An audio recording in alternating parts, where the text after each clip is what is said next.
yeah. Not a dose of psilocybin tea then. Not lately. No. Must admit, haven't tried that one. Although I am tempted now. Although personally, I'm more inclined towards the really extreme stuff that he gives Mason Verger in season 3. Oh gosh, yeah. I must say, you know what, whoever directed or conceived that scene, they have taken narcotics, I'm telling you. They know of which they speak, because if you've ever had a very extreme acid trip, it's like that.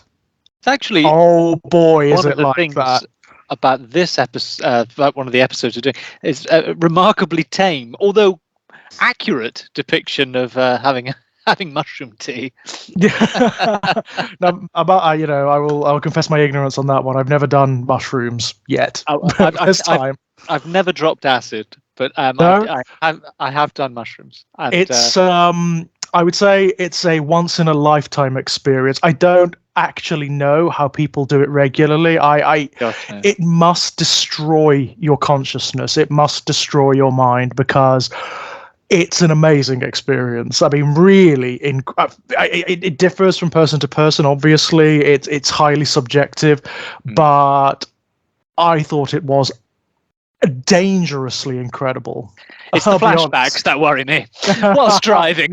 Well, it's so the experience is so fascinating, because that almost like hippie-ish stuff of, it blows open the doors of perception. It is absolutely true. Very Huxley, yeah. Absolutely true. All of the closed doors, all of the locked trap doors in your mind burst open. It's like it dissolves. My friend, I have bolted those down for reasons. I don't want anything coming along. Well, that's it. That's exactly it. If you don't want to know or see things inside of yourself, don't do it. Yeah. Don't do it, because not only does it rip it open, it puts it right in front of you. Well, having reacquainted myself with, as I think I said to you on Twitter, reacquainted myself with Hellraiser Hellbound recently. I'm having a bit of a Barker fest. Good for you. Well done. That's kind of like tripping, so you know. Yeah, well, I just think that my worry is that the depiction in Hellbound, in all its kind of sort of doggerel expressionist 80s-ness would be going on in there, frankly. It's weird, but there are certain images in Hellbound that are not a million miles off. I mean, I can only speak personally, but you see mortality. You see, it's like you see everything, including mortality. So you see yourself in every conceivable state, every stage that you will reach, including when you are a mouldering corpse and when you are ash and when you're nothing. And it's either fine or it's not. And if it's not for you, it's tough shit, because you're not going to be able to get away from it. And that's what causes people to have bad trips. Well, Clive Barker's definitely been someone who's been on these kind of induced trips, because what kicked me off on the Barker Fest was I decided to reread Weaveworld, which I haven't read in years and years and years and years and years. And it is that sequence when Cal and Susanna and of course Shadwell ahead of them go into the fugue, and their very footprints are creating flora and fauna. That's it. And it's like, oh my God, this guy is has been dropping acid most of his life. Yes. Yes. It's honestly, absolutely, that is the case. But we will talk about Weaveworld. I mean, I have to say, although it's off-piste at the moment, it's been so much fun, because I hadn't read Weaveworld, as I say, for years, decades. And I had such a good time with it. And I thought, my gosh, when was the last time I watched Hellraiser? And Hellraiser, again, we're talking decades. And I realized I didn't actually own them. Oh, really? Oh, my goodness. I mean, given how many times it's been released on DVD. Well, I think I probably last had them on video. Right. Oh my God. So wow. Because I've got stuff up in our attic in cardboard boxes. And I was sort of, well, it's not down here in front of me. They must be upstairs. I was so convinced. I've definitely got Hellraiser and Hellbound. off I trot. Well, the only two that are worth watching then. So absolutely, yeah. And I couldn't find them for love, and I went, oh my god, I'm gonna have to get them again. And I did. They arrived pretty promptly, and I had a great time. I had a great time. They're very interesting horror films, aren't they? I mean, Hellraiser 2 in particular, Hellbound, what a film. Oh my God. It hurts me to watch. It's so extreme. It's so intense. And it reaches that pitch and it just doesn't stop. It doesn't let you go. I've forgotten the whole thing about one of my favorite movies of all time. Yeah, likewise. It's terrific. Likewise. I freaking love it. I mean, it's horrible. Yeah. I mean, my God, I don't know what something happens in my mind when I watch Hellbound, and there are certain sequences that I'm sure my mind forms scar tissue over to protect me from. So I'm sitting there thinking, oh, it's not as long as I think it is. No, it's much longer. The sequence on when Julia's first resurrected on the bed with the gentleman who can see like bugs and God. Oh my God, that image is just. Amazing, absolutely incredible, but wow. But I was really struck this time about, and I know it was a production decision, and I know it was in a way it's a dropping of the ball. It's a fumble production decision, and yet it makes the whole experience so wonderfully strange. In the first movie, we're definitely in London, right? And then the second, oh no, we were in New York all along. And that decision, which it just makes for such fascinatingly odd viewing, because the films are already odd, and then suddenly we're like, I don't even know really where we are. No, it's absolutely bizarre, isn't it? You get it in the first film as well. All of most of the British actors were overdubbed. At studio's insistence, obviously. And yet there's a very strange thing where the first Frank, who is dubbed, he's not dubbed in the second film. That's the actor's voice. Right. Why didn't they use that? He can do it. He can do it fine, can't he? I know it's a bizarre decision. I mean, the commentaries on those DVDs talk all about it, the problems they had with the studios wanting this and that and wanting them to change it. There is a fantastic story sometimes about studios getting involved, and of course your gut reaction is to go, oh fuck the studios, but sometimes they get involved and really odd things happen, and this is one of, and the other one of course that we discussed at length was Legion, where the studio's involvement actually made a better something much more interesting, even though it felt like such a compromise for the creatives. But yeah, so that, as I say, coming back to these films after a very, very long time, that was like, I thought, I love this. I don't know where I am. Yeah, it's a bizarre experience. I mean, like I know those films inside out. I watch them at least once a year, every year. And Hellbound in particular still has this phenomenal power to disturb. I mean, really, I find that film really upsetting in the best possible ways. And yet I don't personally think of it primarily as a horror film. I think of it more as fantasy. To me, it's like a grown-up version of Labyrinth. Yes, very much so. With bits of Bill and Ted's Bogus Journey. That should be on the DVD. Just put that on the cover as a blurb. I think that'd work really well.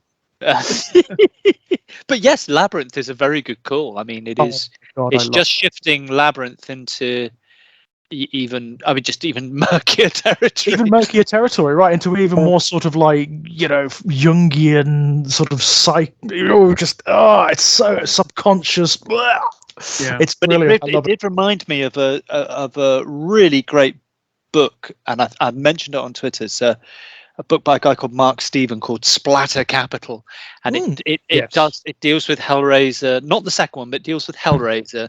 It deals with it goes right through the history of basically gore, and he makes the point of separating gore from slasher films and from the gothic, and quite rightly, and from the weird, he he reads these films through a lens that Jack and I in particular will appreciate.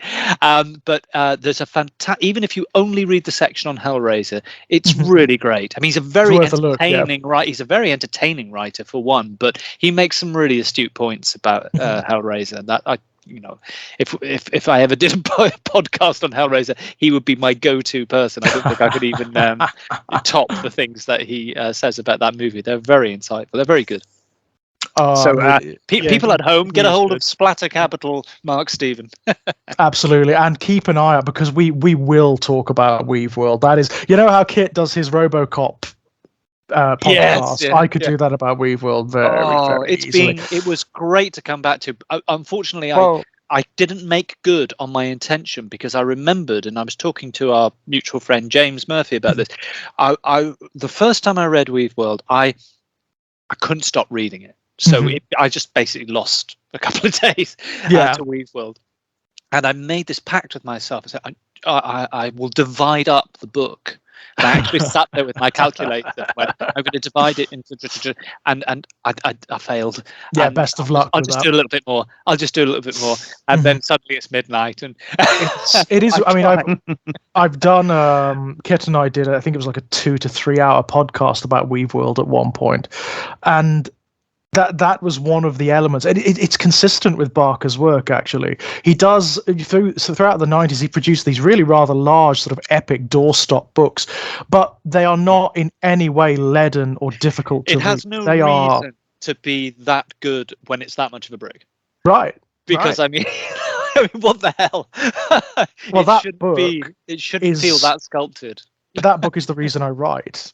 Well, that's what changed my mind. That's what I read it at the age of 11, and it just absolutely transformed everything. You know, that earlier description of the doors of perception blowing off. It was exactly that experience, and I remember it so keenly.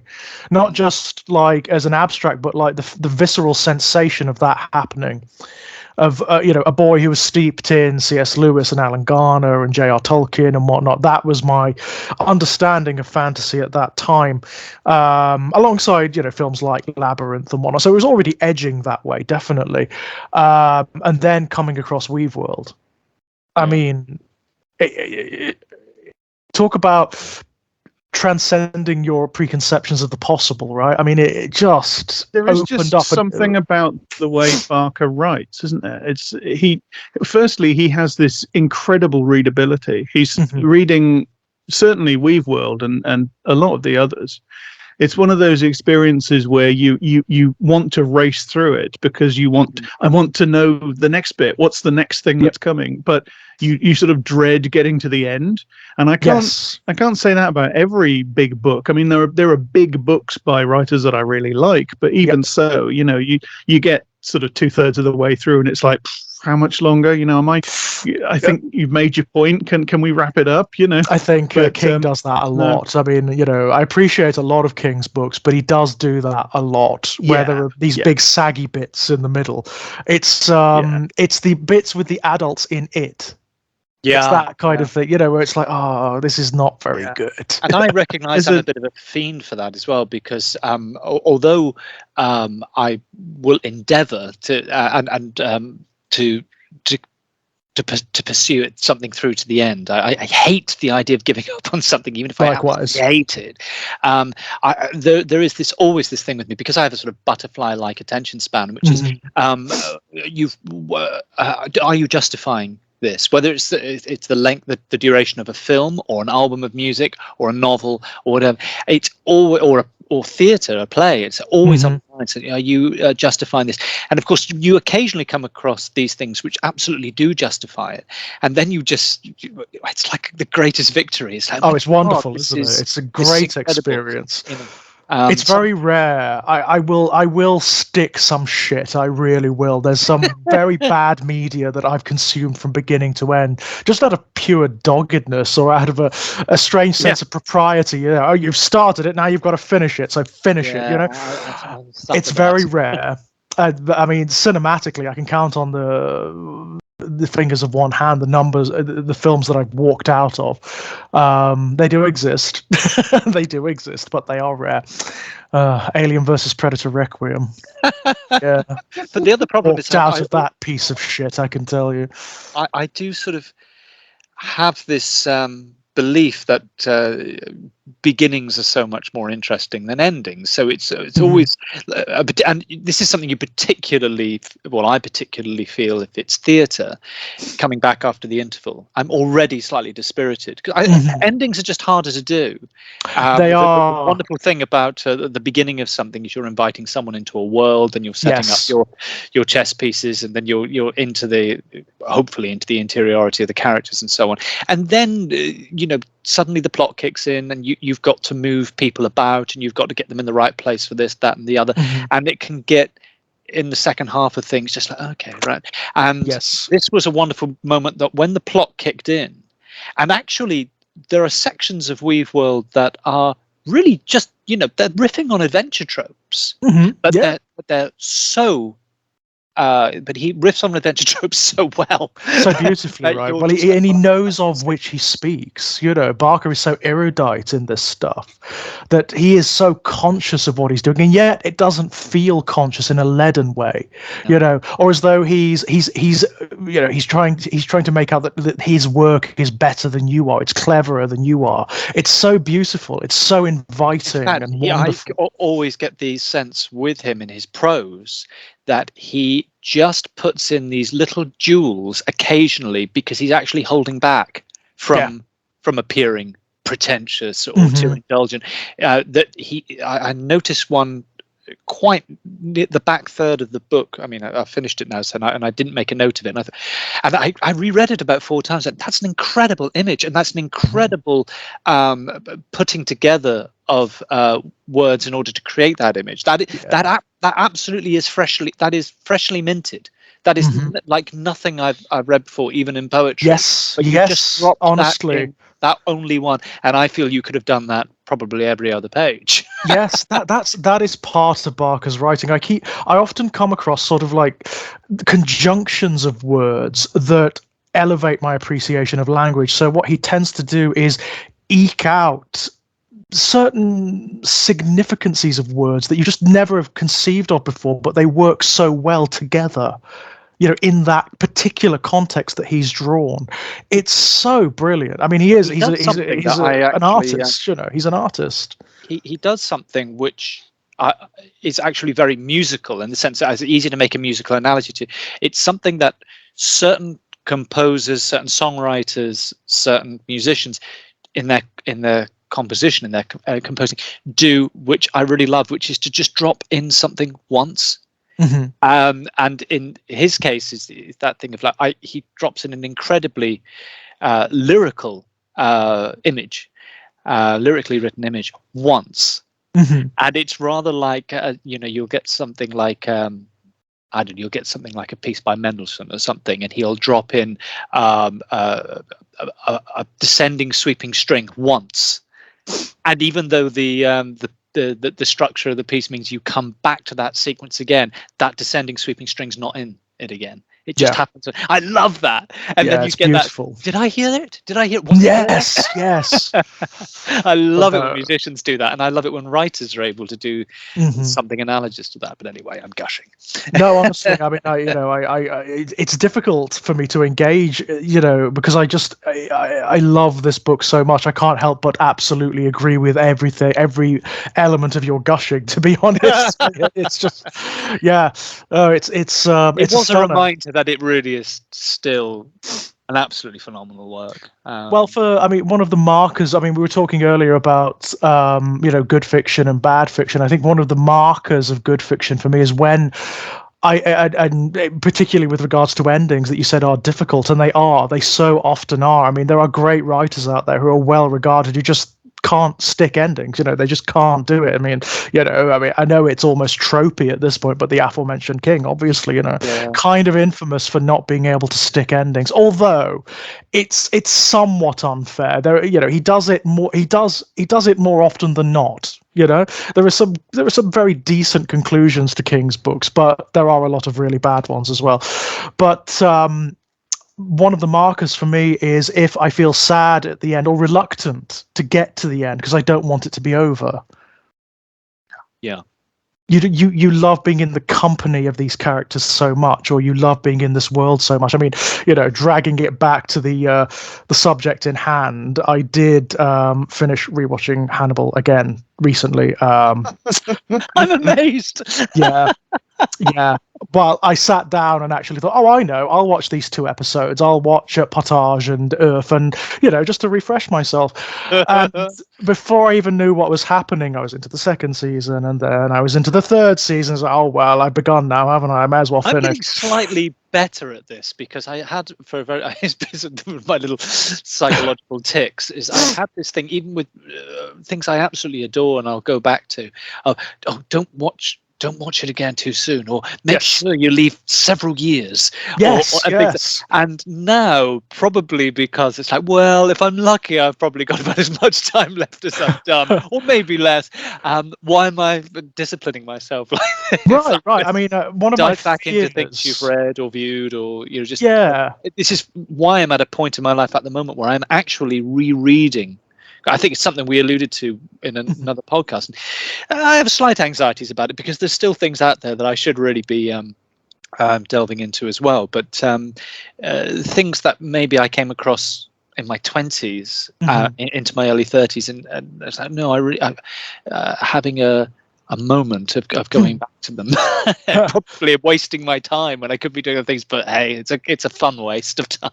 Oh, absolutely. I mean, my great fear with things that I absolutely love, like Hannibal, is that my appreciation of it will degrade if I keep exposing myself to it. Certainly at this frequency. I mean, I only finished the damn thing like literally a week or so ago, and I started it again and rewatched the whole damn thing again.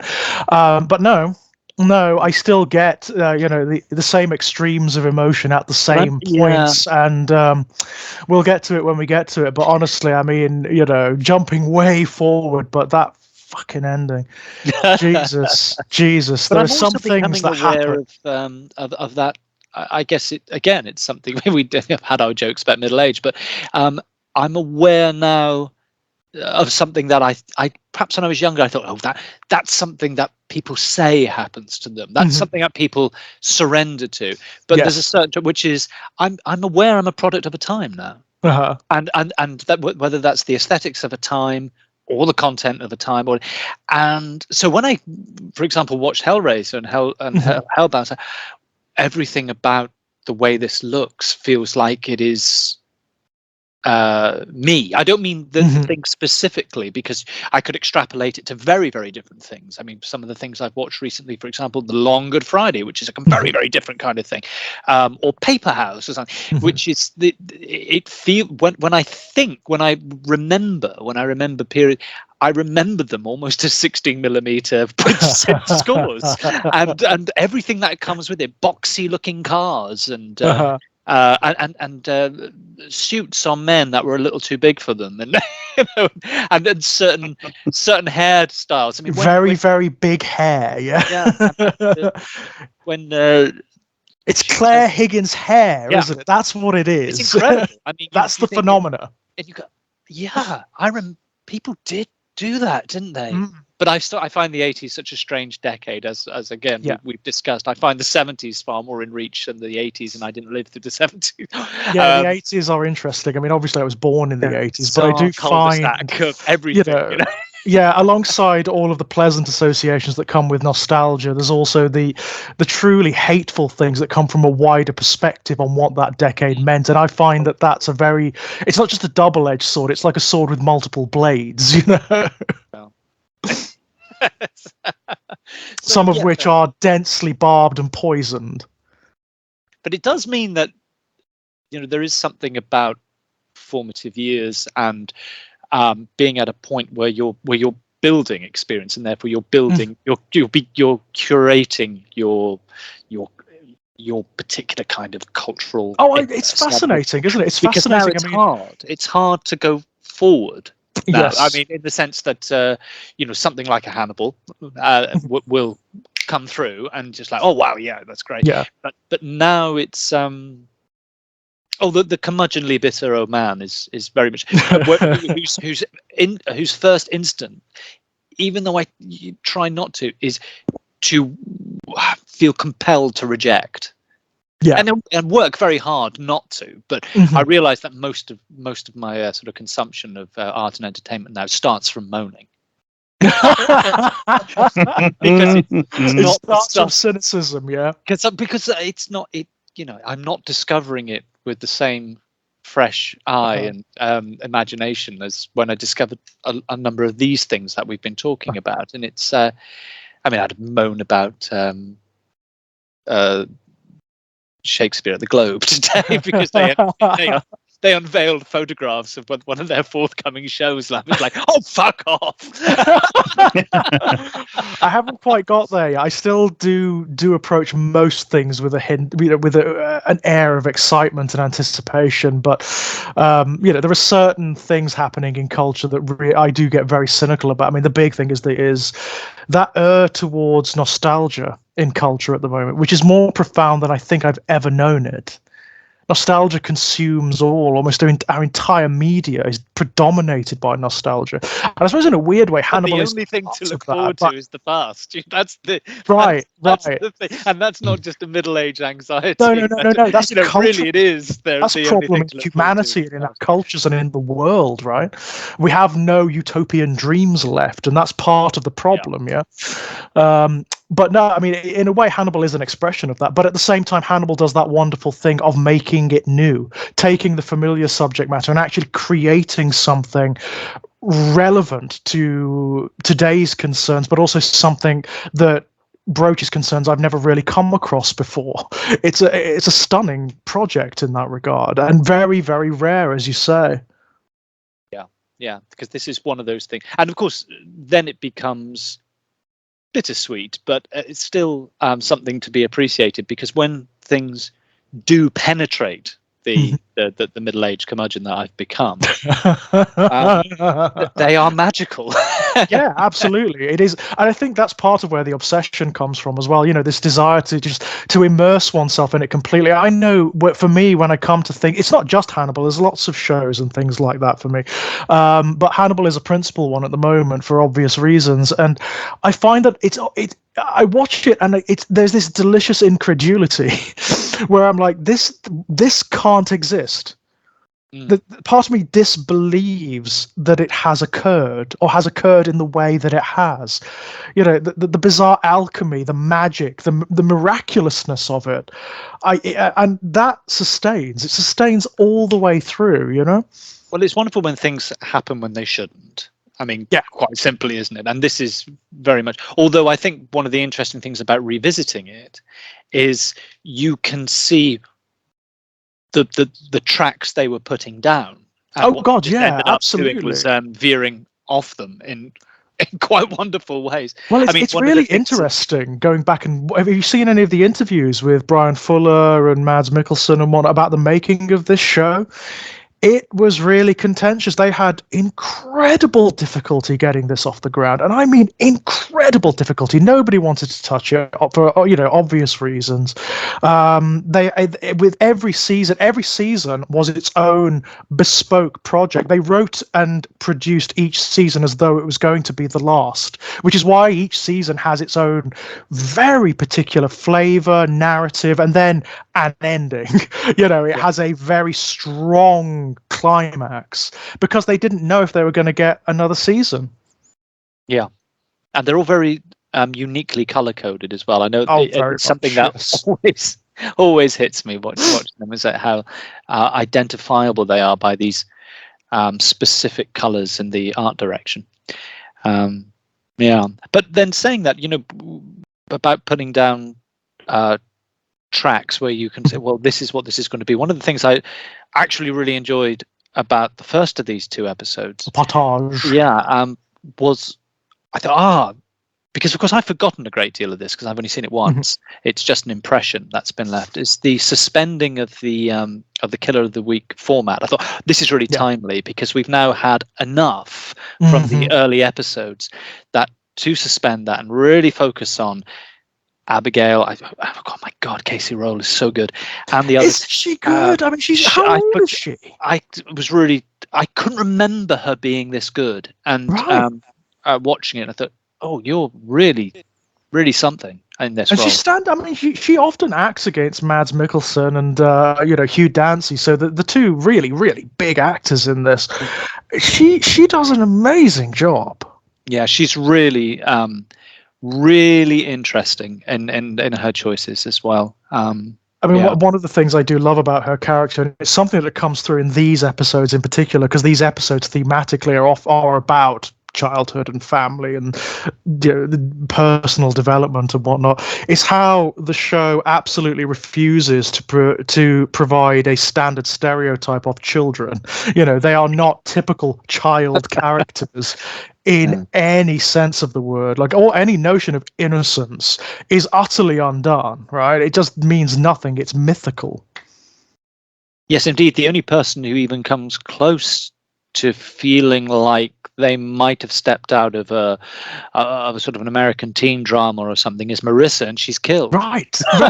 Isn't that interesting? I was thinking about that earlier. She is exactly that. She feels like a character from something else, but it feels deliberate to me. It doesn't feel like a mistake. And the fact that she is killed, I think, works thematically, as it does in this follow-up episode in Ouef, where you get sort of like these very standard families that are all just done away with, in quite lurid and hideous ways. Well, I think that it's almost like it's something that keeps doing violence on the bourgeois family mode. Absolutely, and then creates new families and then ruptures them, because of course we see what happens to Jack Crawford later on and so on. And this is where I think something that obviously it really invites is a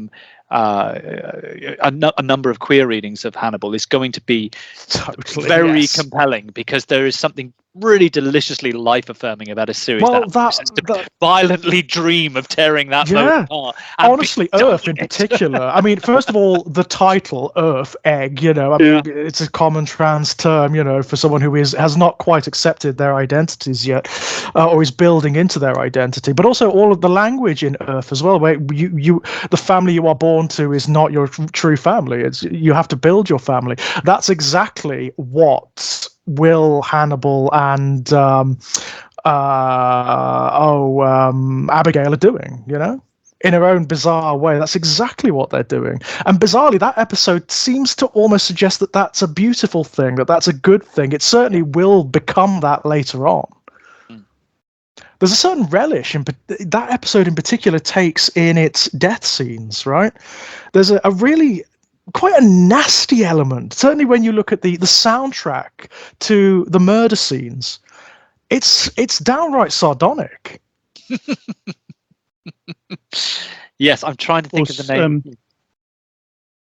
Sorry. No, I was just saying, I'm trying to think of the name of the composer, because and it is a he, because it's one of those things I can sort of see the name through the mists. He does some very, very interesting things with music and sound and that almost at like disgusting puns at times. But right.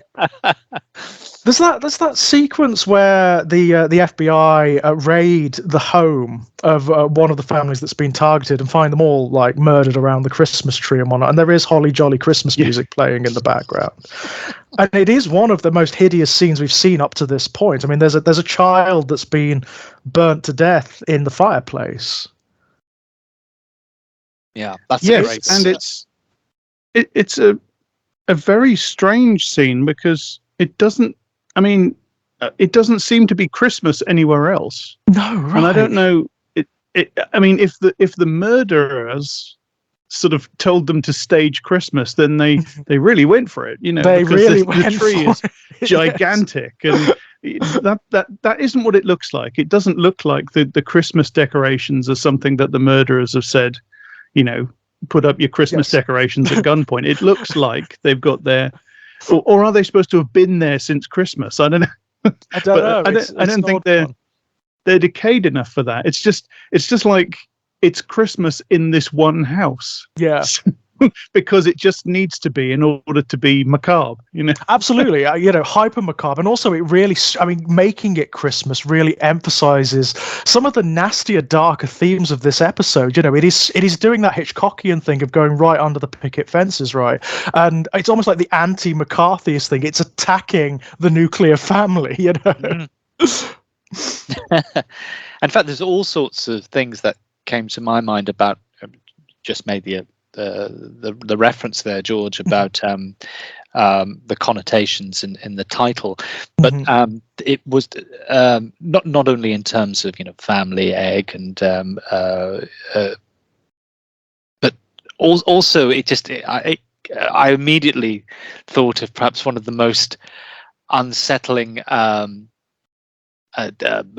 visceral acts of violence against a child, and that again is from Shakespeare, and all I could think of was "you egg" from Macbeth, and when it's the death of Macduff's child, the killing of Macduff's child, and there were lots of these things where I should have noted them down, where egg just kept coming back in connection to not only family but extremely violent acts. Yeah. It's also a reference to Will, of course. It's this notion that Will is actually gestating, that and Abigail as well, obviously, with Hannibal's nurturing. They are both becoming part. I don't think Hannibal's at that point yet where he is. I think Hannibal is still somewhat confused about his own relationship to Will. He just knows that he likes him in the same way that he likes Abigail, that he's fascinated by both of them. And he's trying to work it out. What are they to him? What is he trying to build here? At the moment, it's not quite as Machiavellian as it will become later.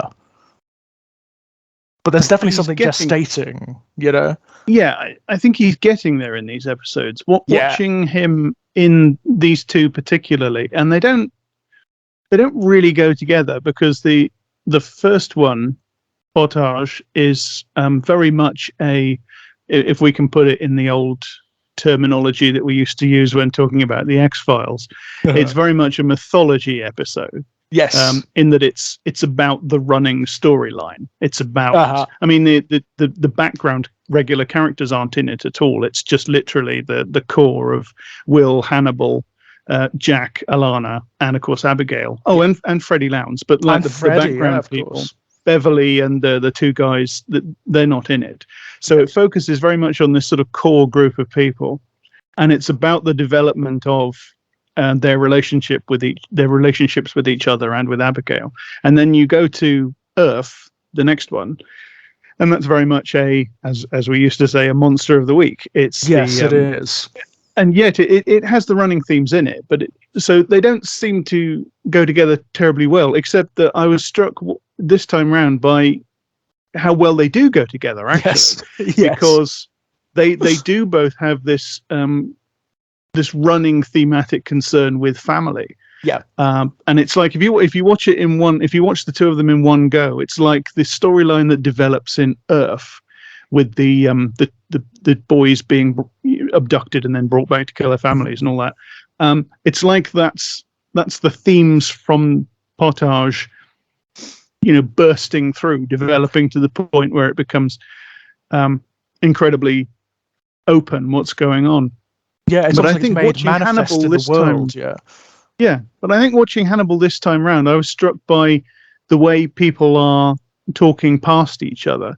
It's kind of just an open secret, or not even an open secret, just an open fact between these. Well, certainly between Hannibal, Will, and Alana. Jack's not quite there because he's got his own considerations. Yes. But certainly between those three, it's an open understanding that a kind of a family relationship is forming around between these people, with Will and Hannibal taking on the role of parents, and Alana maybe being a bit her role being a bit more ambiguous, but she certainly, right? She's like an aunt. Yeah, she's almost like an aunt. And then at the end of, or near the end of Ouef, Abigail, under the influence of the shrooms, she actually sort of sees Hannibal and Alana as her mother and father, which prefigures, of course, the fact that Hannibal and Alana are going to become a sort of a couple later on. Absolutely, yeah. what's interesting is the way they're talking past each other, because Alana is she's kind of confronting both of them at one time or another with the idea of them feeling like they are parents or trying to create a substitute family. And they don't, certainly Will is troubled by it. Will is to the point where he's actually catching himself up doing things that are inappropriate, like buying buying Abigail the magnifying glass for, teaching her to fish and stuff like that. Hannibal, of course, Hannibal is doing it. But he's got a much bigger project. He's not sort of wrestling with the idea of Abigail as a daughter, as a kind of a daughter figure, or himself as a kind of substitute father. He's actually creating a family out of all of them. It's like, certainly if what you said before, if you look upon it as gestation, Abigail and Will both gestating, and even Alana to a certain degree, because he's also coaching Alana in certain directions in both these episodes. It's like he's the parental figure, and Will thinks he's the other parental figure, but actually he's the other child. And there's this little clutch of eggs, and Hannibal is actually the hen that sat on top of all of them, keeping them all warm until they hatch into what he wants them to be. Yeah, that's pretty. Yeah, I think that's absolutely true. And that's quite a good metaphor, because of course a parent never knows what their baby or their chick is going to be until it comes out, until it's born, until it hatches. And Hannibal, he is making it up, isn't he, as he goes along? A lot of this, he knows roughly what he's doing, but he doesn't know how it's all going to turn out. Oh, so no, I don't think he'd be waiting bothered. for the hatching as well. Exactly. If he knew what the end of the project was going to be, he wouldn't bother, because he'd be bored. It wouldn't be interesting to him. But it's that chaotic element of Hannibal where he just pushes things. He just sees what's going to happen. It's like at the end of Potage, when Abigail ends up killing Nick Boyes, is it Marissa's brother? Yeah. No, it's not Marissa's brother. The brother of the. That's right. It's Cassie Boyle. Cassie the Boyle. girl That's that right. Hannibal put on the antlers.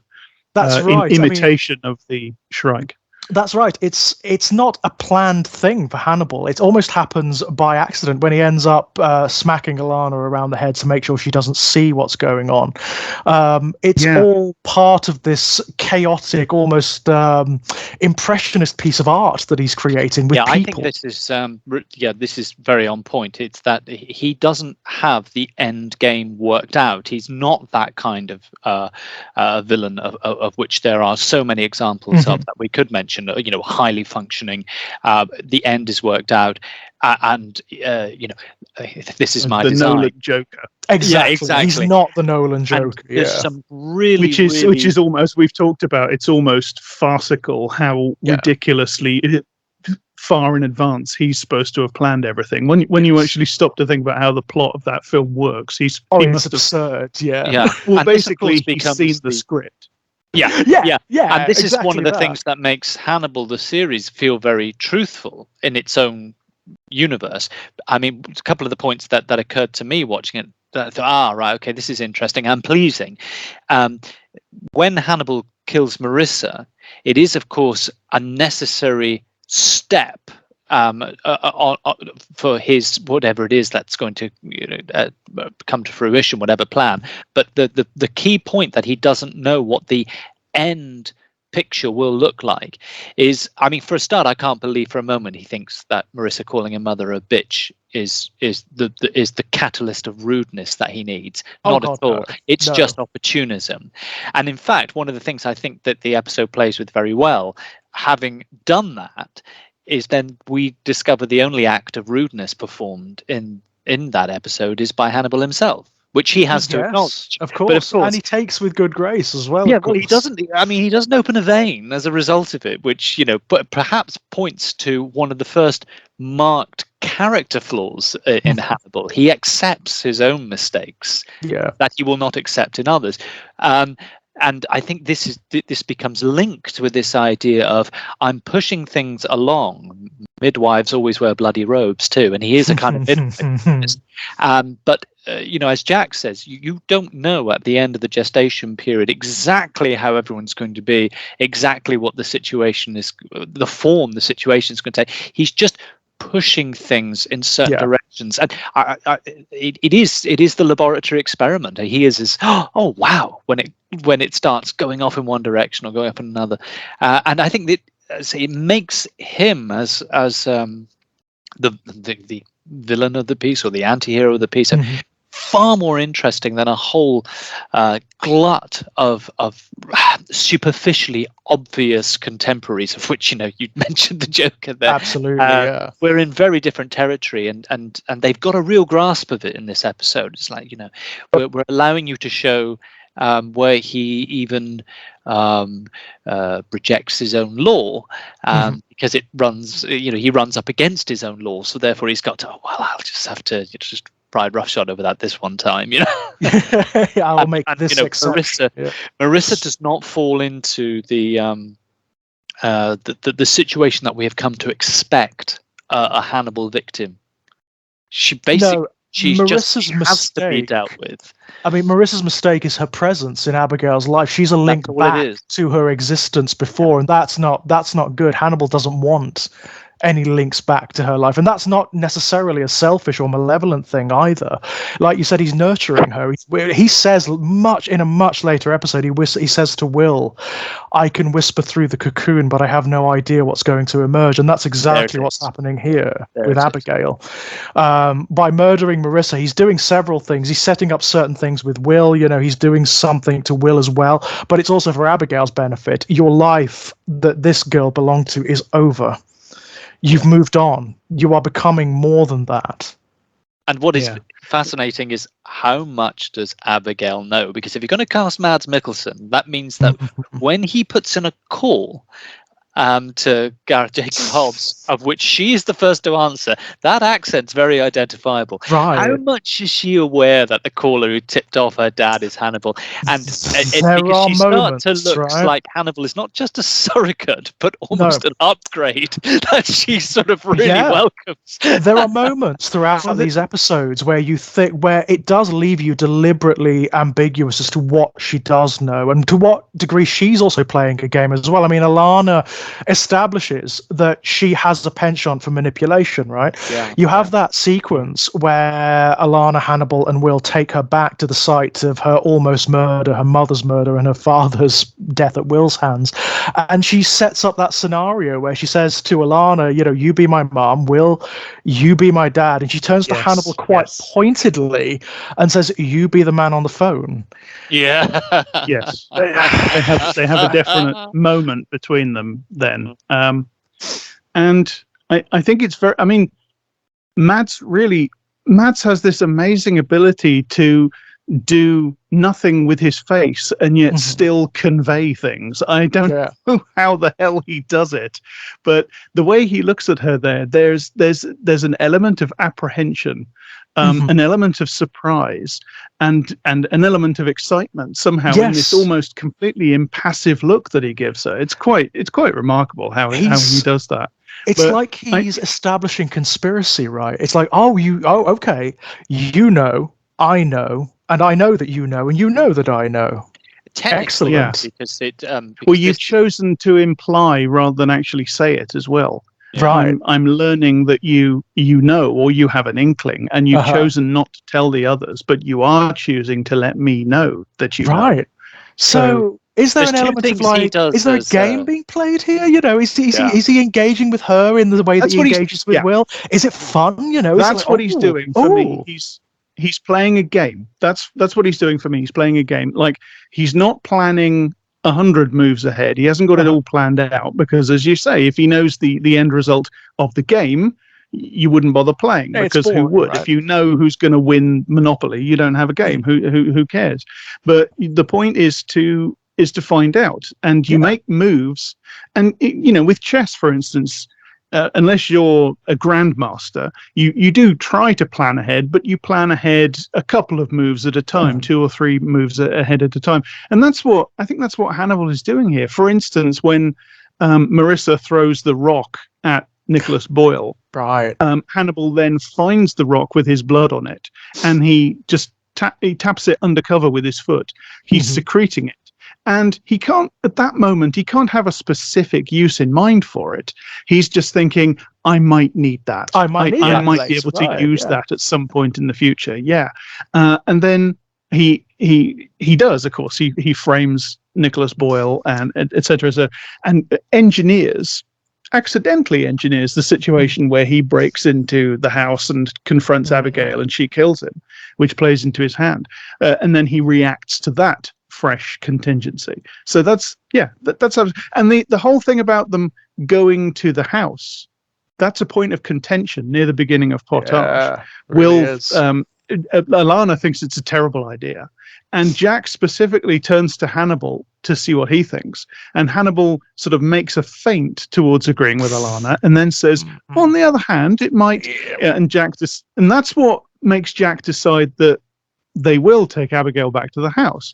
So Hannibal, really, he's doing something quite risky there. He's putting Abigail back into the situation that might jog her memory, if in fact she doesn't remember about the voice on the phone. So and it is a risky thing that he's doing, and he's doing it, I think, just for the game. You've got to take a risk in a game, haven't you? Yeah. Right. And also he's invested in trying to bring her forward. He's very much got a parent's investment in trying to encourage and bring out and stimulate.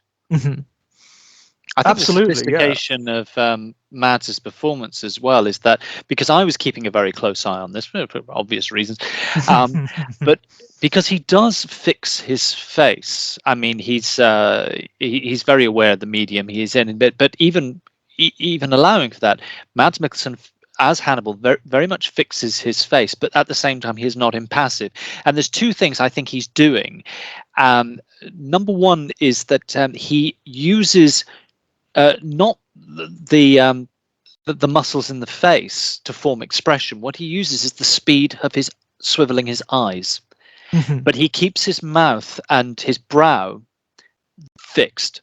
And so it becomes about who he's looking about and what gets him to flick his eyes, whether it's a development or whether it's a comment by someone or whatever. The other thing that he does is and this is partly having I think an editor who's pretty in simpatico with him, or it's probably supervised by Fuller, is that when they cut to ECUs of Mads, we as viewers are expecting a certain kind of maybe 1, 2, 3, 4 possible reactions, which will give away a certain amount of character intention or plot. He does none of them. So it's reacting by not reacting. It's very unsettling. Yeah, I was going to say it does set up a kind of, but it's not an absence of information. I think is the really fascinating part of it. It's not doing nothing as a sleight of hand. It's the doing of nothing actually generates information if you can but find. And what I think really confirms this is once Gillian Anderson is introduced. Gillian Anderson, who of course is a consummate actress herself, she plays her part as he plays his. She does the same thing. Because when I first saw Gillian Anderson in this role, my initial reaction was one of, oh no, you're doing that. You never used to do that thing which so many people do now on screen, which is they just look as though they've had tons of Botox and they mumble. And it's like, no, because I've seen her in subsequent things where she's not doing it. And then the sort of light bulb goes up saying, you're doing what he does. Yeah, it's you're absolutely mirroring him. Yeah, definitely. And then once you get into series 3, you realize why she's made that choice, of course.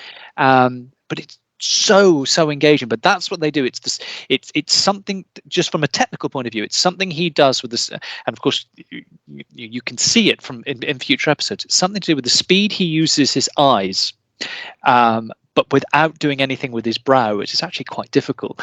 The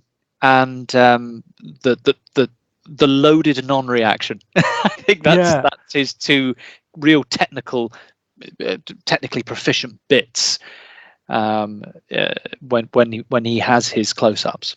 It does evoke a kind of uncanny reaction in the audience, doesn't it? Because it's not something you're used to, and yet it's so consummate, it's so well done that, as you say, it communicates so much. Certainly on an emotional level, you get what he's going for on a very intense level, especially when he does start to demonstrate flickers of emotion. It makes the flickers of emotion that occur absolutely tectonic. He allows himself to be quite impish at points in these episodes as well, which is something I missed. Yes, I mean, there's a sequence in, I think it's in Potage, where Will is giving his lecture on the Arizona Strike, and Hannibal and Jack are just lingering in the hallway, and Will is talking about how the Strike took Garrett Jacob Hobbs's milieu and then elevated it to the level of art. And Hannibal is you just see this little smile. Yeah. You just see a little smile. It's like, oh, you get me. Oh, you see me. It's you pride get me. as well, though, isn't it? It's pride at seeing his work on the screen. It's any author or any creator's pride at walking into a lecture and somebody's talking about your book or whatever. And it's actually having a critic who understands it, who gets what you're trying to do, right? It's that wonderful frisson. It's part of the reason why he likes Will so much. He's having these occasional awakenings as he's encountering Will throughout these episodes. He's got his Boswell, hasn't he? I think it's interesting to consider why Hannibal kills Marissa. There are, I think, various possible reasons. Probably the most important one, as you guys were saying, is to separate Abigail from her past life, and also to complicate Abigail's appearance to the rest of the world and to Jack Crawford, and sort of further endanger her and further isolate her so that she becomes more dependent on Hannibal and all that sort of stuff. Yes. And there's also, I think, one of his motives is that in that lecture, when he walked in and he heard Will talking about that murder, the murder of Cassie Boyle, Will says, he, meaning the copycat, he will never kill this way again. And Hannibal thinks, right, okay, so I'll kill that way again, just to prove Will wrong. Yes. But that rather like, as you were saying earlier, Jack, about the rock, the blooded rock, is, again, taps into, I think, something very deep in Hannibal, which comes across to me as simply hateful of waste. So if an opportunity like that happens, as with the rock, it's like, well, I'll bury that. I don't quite know how it's going to feature, but there is something in his MO which is hateful of waste. And I thought that was particularly compelling when making a link between Hobbs, as in the father, Garrett Jacob Hobbs, and Hannibal. You've got Hobbs's MO with meat eating, as we return to in Potage, is this idea of respect. The act of honoring the being that's being killed. Now and it really hits. By revisiting it, it's a heck of a way to separate two cannibalistic killers in the show, because Hannibal, again, is simply hateful of waste, whereas Hobbs has a reverence for life, as if consuming it is somehow spiritual. And suddenly Hannibal stands revealed as almost like an anti-vegetarian. Nothing is off the menu, so there's no real hypocrisy. But Hannibal's thing is that obviously the rudeness issue is pushed, it's foregrounded, but generally, this is someone who hates any kind of waste. Yeah. Whether it's waste of potential, I think this is why he gets into people's lives. This idea of directing, whether it's waste of matter, hence that, as I say, there's nothing off the menu, and there is no waste of opportunity, or whatever is available as opportunity, whether it is the blooded rock or the piece of information which says, this killer will not kill again this way. Well, I will not leave that to waste, because if I do kill like that again, this pushes the will into another place. And so that seems to be the sort of coming through as the core thing for Hannibal. Is just someone who finds waste abhorrent. I'd want to. I mean, I agree, but I'd want to nuance that a bit, because for me, it's not quite hatred of waste. Just the determination to not miss any opportunity for experience. Hannibal just he wants to experience, and he wants to feel and consume everything and anyone that he can. And I think that's Hannibal's driving ethic, if you like. It's just he finds everything and everybody so fascinating that he wants to make it all part of himself. He wants to completely contain it, and an intellectual level. That makes better sense. And there is a kind of mine, actually. There is a kind of a similarity with Hobbes there, but Hobbes is kind of there's something kind of naff about Hobbes's ethic of naive. Using the entire creature and by implication using the entire body of the young women that he murders. It's kind of it's a sort of folksy white person sort of idea of what Native Americans used to do, and that there's a certain amount of naive posturing and posing in it, I think. Platitudes. Whereas it's the Hallmark version of Hannibal. Exactly. Yes, because Hannibal's is actually elevated. I think is he's into sort of doing things with his family that they don't know about. He wants them to be sitting on cushions that are stuffed with his victim's hair, and he wants them to be eating bits of the girls that he murdered. And that is kind of Hannibal does it too. I mean, it's strongly implied that Hannibal feeds Jack a bit of Nick Boyle. Absolutely. But with Hannibal, it's I don't know, it's more like sharing with Hannibal. It's like I want Jack to have this experience too. Whereas with Hobbes, it feels more sort of smug and self-satisfied, sort of sniggering behind his hand. I think that's why Hannibal does take pains, certainly with Abigail, to remove himself from Hobbes.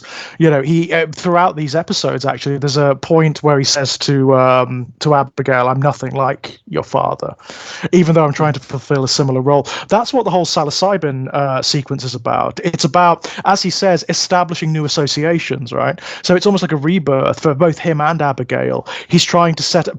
First of all, he cooks the breakfast that they were having when her father tried to kill her. It's the next chapter. It's the point. It's the full stop. He's trying He's trying to establish that this is a new dynamic now, and now I'm Daddy. I'm the father figure, and I am different. And what you are going to be, what I am, is different from your father. And also, I think to me there are strong implications of sexual abuse between Hobbes and Abigail. Oh, definitely, Either it happened when she was much younger, or maybe it never happened. And part of why he kills girls that look like her is that he's deliberately sort of controlling his obsession with her by focusing it. But there is the scene between them where they look over the body of the deer or moose, whatever it is that she's killed. There is something very, even physically intimate about the way they interact with each other, which is kind of inappropriate for a father-daughter relationship. Even the way he talks to her, right? He gets very close. He grabs her. He's very physical. He gets right into her face and talks to her. And it is a kind of a sexually abusive relationship, maybe just contained or sublimated and then put somewhere else. But even so, it's enough to be disturbing to watch. And I think one of the things that Hannibal is doing is he's saying, "I won't do that." Hannibal is kind of saying, "I won't hurt you that way," despite the awful things that he's doing to her. From his point of view, he's sort of saying, "Well, I'm not like him. I won't do bad things like that." Right. Yeah, and he's also trying to excite her as well. He's trying to diminish her fear and her dread of what she is and what she is going to become. Yeah, he's not just controlling her because he wants to control her. He's trying to he's manipulating her, but it's like he's trying to encourage her. because and he's waiting for the moment where she will come into her own. It's more like a stage parent, Yeah. There's a sequence late. I mean, it's much later on. I can't remember what episode it's in, but it's when he's talking to Bedelia in one of his therapy sessions, and he says of Abigail that he never before really understood the appeal of being a parent until he encountered Abigail. And it's obviously very difficult with Hannibal, particularly in his therapy sessions, to determine what's sincere and what isn't. But I feel that he is being sincere in that sequence, and certainly Mads is playing it as though he's being sincere. I believe there's even a tear at that point as well. I think he does see in Abigail in the same way that he sees in Will. There is genuine affection there. There is something sincere there. It's Hannibal, so it's unusual. It's strange. I need to step away for 5 minutes. Please go on without me. I'll only be okay. No problem. 5 minutes no or problem. so, and I'll be back. But I mean, it's fascinating. I mean, Jack brought it up earlier, but there is, in these episodes in particular, you see quite a lot of queer subtext coming out. Yeah. I think you can see quite a lot of Brian Fuller in these episodes. I mean, the Ouef is the most obvious, where you literally have a kind of assault upon the prescribed notion of the nuclear family. Totally. What got, as I said earlier, what got me this time when I was rewatching this episode is that despite the horror of what's happening in those sequences, there is a glee. There's something about the framing that's really it's kind of nasty, it's kind of grimy and unpleasant, but the show seems to take a glee in undermining those units, not only in undermining them but destroying them, and it's something that keeps recurring.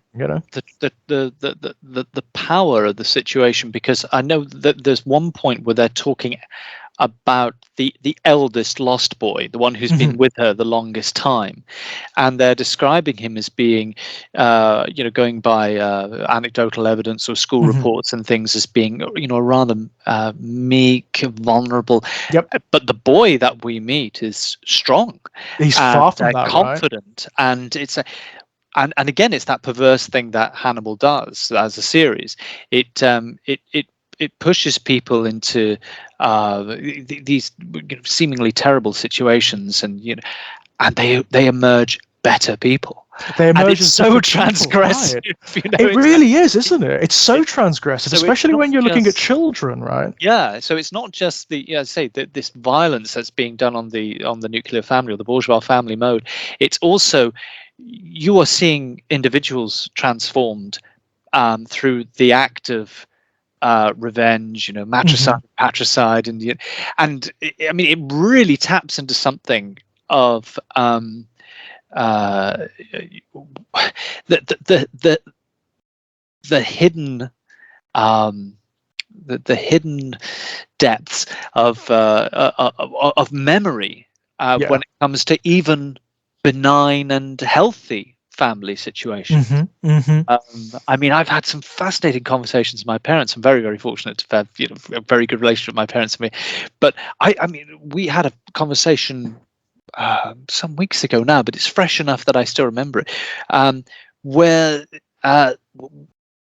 we talked about things. They're not terribly serious or anything, but things that surprised them that I thought as a kid about them. And really, did you? And also, off the cuff comments about, well, of course I never did that. Yes, you did. Yes, you did. Well, right. Yes, you did. And that awareness of how people edit their memories. Right. But how a lot of this is systemic. I mean, there is something. Well, it's not even an original statement. It's so obvious. There is something very violent in the bourgeois family setup anyway. In the family unit, right? Absolutely, there is innate violence. There is innate neurosis, right? Violence, even if the individuals don't subscribe or don't act on it, there is so much dark power in that setup. And it's fascinating that this episode really goes for that, because, of course, all the boys that are taken, they are of the age when they are starting to develop critical faculty, when they're starting to develop their own sense of identity, but also at the point when that identity is malleable, when it's uncertain. So exactly. So they there's start a sort of fairy tale liberation. Oh, yes. In some degree, you think, oh, there is that part of you which, would have, I mean, just in that kind of deep, deep place, that transgressive place in your brain, would have loved to have done this, and yet it not happen. Absolutely, it's Peter Pan syndrome, right? It's Peter Pan syndrome, isn't it? I want to do these things, but then I want you to get up and walk away. Not only because of the consequences of what would happen to you as the perpetrator, but we all do that all the time. All those little scenarios that we create. It transfers from parents to bosses. Yeah, I mean, I think if you have, particularly if you have an active imagination, you cannot help your imagination going to places, especially as a child, when it's rampant and when it's endlessly trying to interpret and process the world around it. And I think one of the things that Hannibal does as a series, and it's not alone in this, but it invites the adult to acknowledge how they, in a situation, for example, an argument with a boss or a work colleague, and you go off and sulk and grumble a bit, and then before you know it, you've unfolded a terrifying scenario in your head, which you're kind of gleeful about, and then you lock it away in a strong box. And a series like Hannibal just allow that to be reified. Absolutely, yeah. They drag it out, right? Everything that you bury in your subconscious, everything that you suppress, they just drag it out and put it overtly on the screen for you. And there's just something very toothsome about that, I find. It's dangerous. It's dangerous, but but that it's good, dangerous television. It's absolutely, It is. That kind of television, which is like, right, okay, everyone, let's peep into the abyss this week. The only thing in fact, it's the only thing that I found was a drawback in this episode was, it was too brief. Yes, I think the Lost Boys concept, and it's so brilliant, it would stand up to a feature-length film. I wanted the episode to really get that chance to delve into it. I wanted to actually, for this show to do something it actually, to its credit, avoids doing, considering its format, which is I wanted to hear the competing psychological explanations for Eva's intentions in the real world. I thought, well, you've got Alana, you've got Will, you've got Hannibal, and I think if there had been space, there just wasn't space. You've got to get it in 45 minutes or whatever it is, an hour with ads, and it didn't happen. And I think that was just a bit unfortunate. I wanted to see them have that moment, to have their sort of competing theories on that. Funnily enough, it reminded me, Jack was saying earlier about the distinction between mythological and Monster of the Week episodes of The X-Files. This episode reminded me a great deal of a very old X-Files episode, one of the early ones, called Eve. And then I realized that the previous episode was one of the writers was the writer of Eve. What's going on? But the director of was Peter Medak, who directed The Changeling. Yes. That's right. Yeah. As soon as I saw his name come up, I went, oh, hang on. And so we were back where we started. And it's a troubled episode as well. Do you know about what happened with this episode? I did read that Fuller pulled it, didn't he? It was pulled because of Sandy Hook. Yeah. But he pulled it rather than the network. Yeah, it was totally his decision, wasn't it? And it was cut up, I believe. So all of the elements regarding the children, the Lost Boys scenario was cut out, and this is probably why. Then, the mythological stuff was put out as webisodes. So they were just put out on the internet, just so you had the running plot elements. That's interesting, right? Yeah. I don't know. I mean, I assume it must have been aired in full by this point in the US. It was. I mean, in all other territories, it was aired, as was. But in the US, it was pulled. And it's interesting because I can't imagine. I mean, I know, although Sandy Hook is a biggie, I can't imagine that 3 seasons of Hannibal. I mean, surely they could have pulled an episode every week. I imagine that's probably true, given the contents. Yes. I mean, jeez. It's just something specific about children killing other children, I think, isn't it? That's exactly. And also using the modus operandi they do, which is guns, those children being shot, which, I do have a vague memory of being a kid, and I think something like 4 or 5 things were pulled at the point of the Bulger murder. Yes, there was a bizarre hysteria around the Bulger murders. Obviously fomented by the right-wing media. They got, I think it was Child's Play 3 was taken off the market completely. Yes, that's right. Yes. And several other bits of media as well. There were episodes of television of that police procedural things that they were gone as well. I say it was that real knee-jerk happened afterwards, and they always work incredibly hard to make sure that we're worrying about the wrong thing. Exactly. Columbine happens, and we have to start worrying about Marilyn Manson. As it turns out, there were reasons to worry about Marilyn Manson, just different. As it turns out. But Child's Play 3 is what we've got to worry about with Bulger. Yeah, right. Yeah, right. The one of those that always makes me furious is the last episode of Red Dwarf. I think it's series 5. Wax World was it's the one where they end up on a planet full of waxworks of Hitler and Gandhi and stuff like that. And they pulled it because of the Iraq War. They perceived it as being too anti-war to broadcast, which is just fuck you. Yeah, right. Absolutely. I mean, wow. Really? You can't let the plebs see that. Not at this time when they're supposed to be rallying behind their leaders as their leaders go off to slaughter people in the. That still makes me furious even today. Yeah, absolutely. That would have been part 1 as well, wouldn't it? That would have been Gulf War, which is interesting because I mean, just in terms of how much more mainstreamed the anti-war voices were for part 1 in comparison to part 2, and having been at an age to be cognizant of both, I always find that really, really, really significant as a change. And that the voices that were readily available were at least put up on mainstream media to critique the Gulf War, and how that almost completely disappeared for Bush Jr.'s go. Yeah, and interestingly, it wasn't necessarily that the voices weren't there. It's just that the media were still platforms there. By that, but the media platforms by that point had been so dominated by establishment and orthodoxy that it was like, oh well, you're not going to get any platforms anyway, are you? So do your worst, do what you like, And yet, a lot of what the mainstream establishment, pro-war voices that dominated the media throughout Gulf War II and the run-up to it, a lot of what they were doing constantly was complaining about all the anti-war stuff.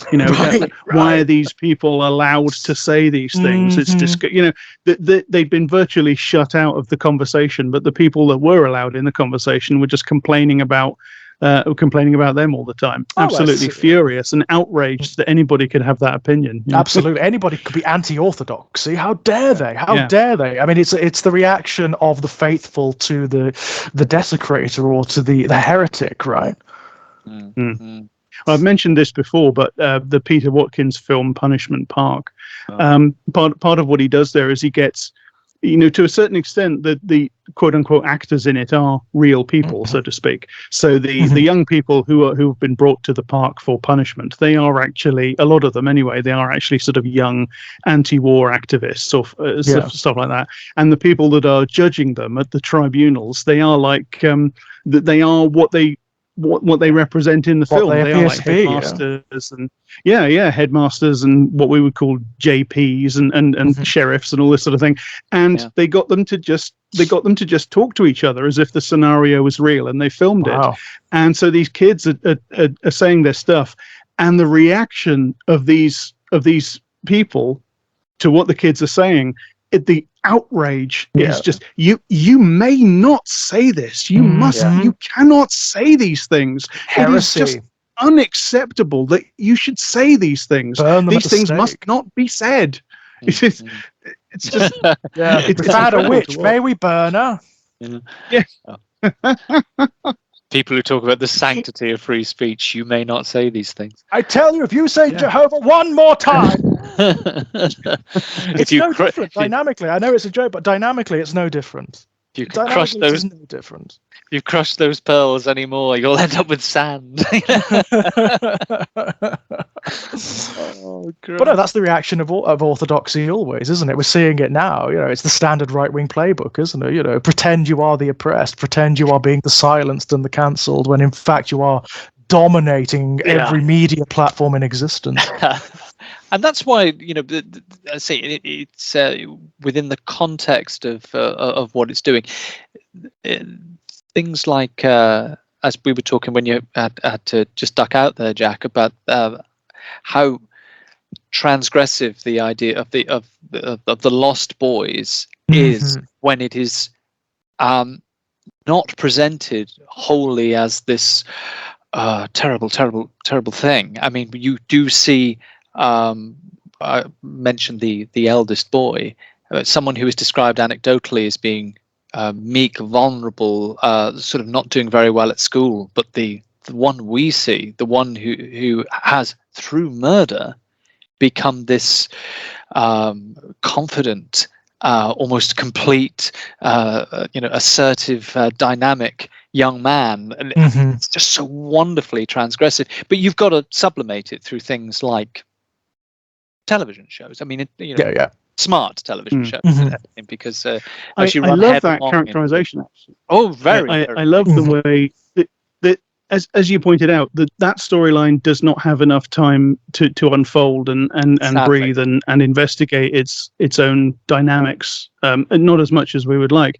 Even so, with the time that they have, they do an incredible amount. They tell you an awful lot about how this group works, how this woman manipulates the boys, and one of the things that's particularly good is the way that older boy has obviously cast himself in the role of like the second in command. Yes, the eldest brother, mum's enforcer.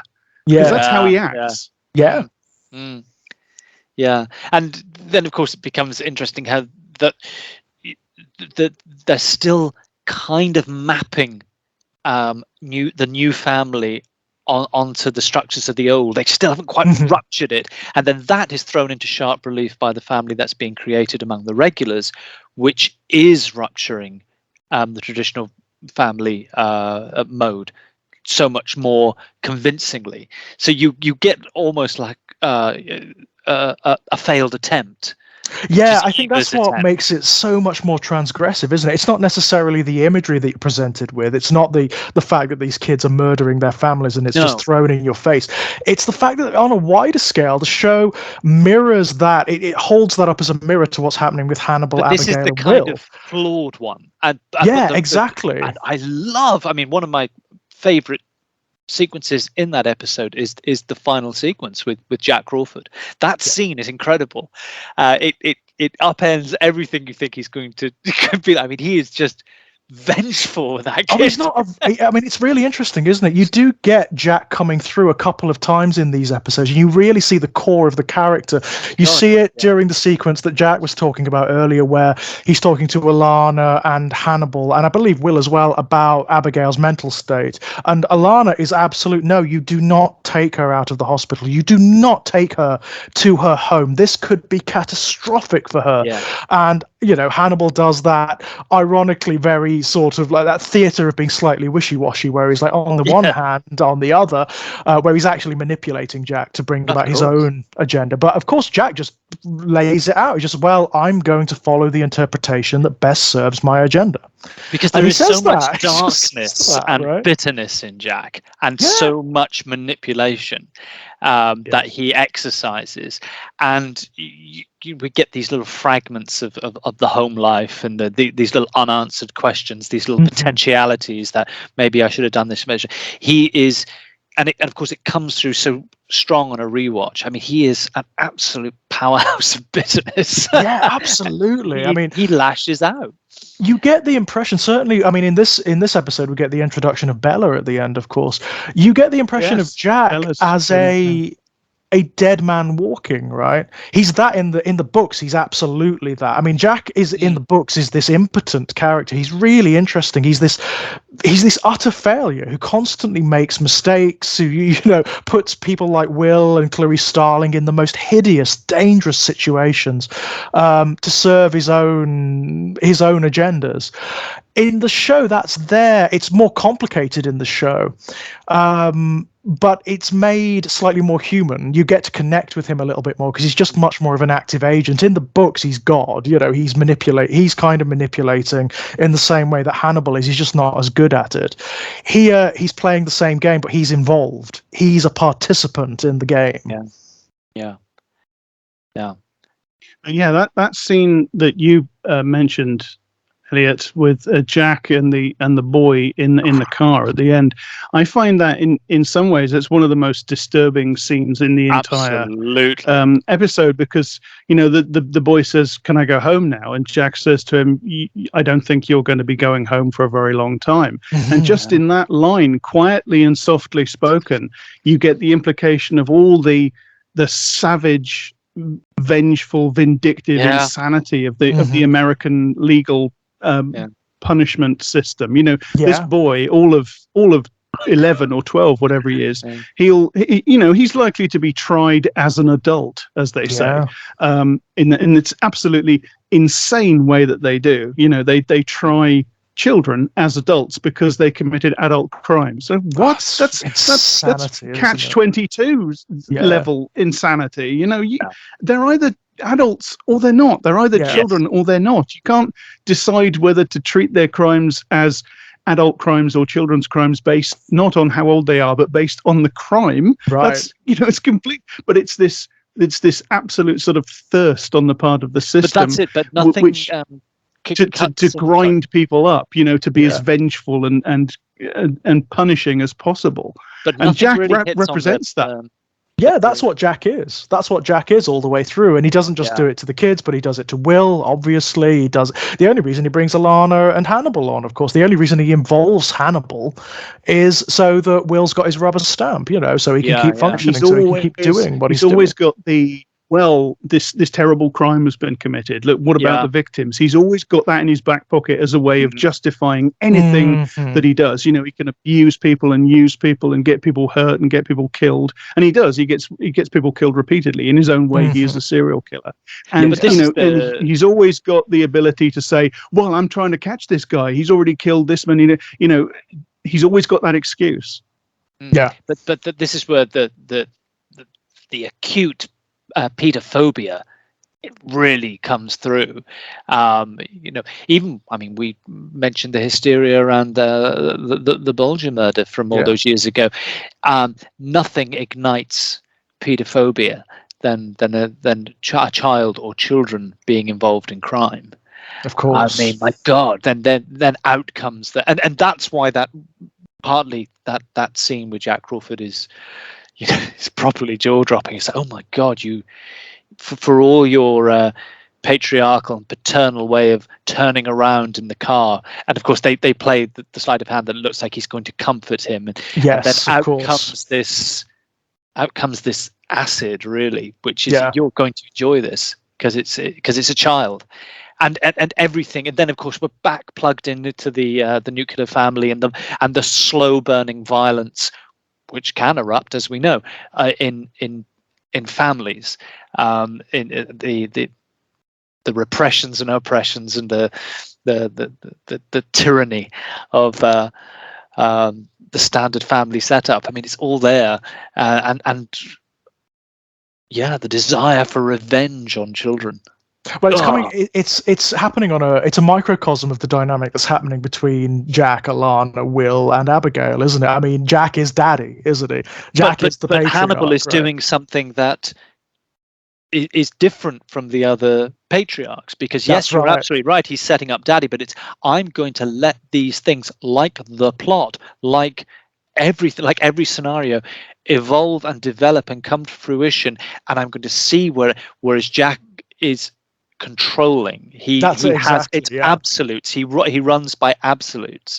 Jack is the traditional daddy, he's the patriarchal father figure, whereas Hannibal is kind of Hannibal is the exotic. He's the progressive one. He's actually seeing children as people.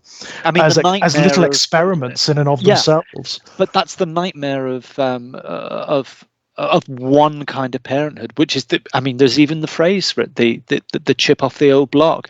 The idea, if the child deviates from your plan for them, then you must in some way revenge yourself upon them. And that can be through neglect, or it can be through kicking them out of the home. It can be through violence. It can be so many.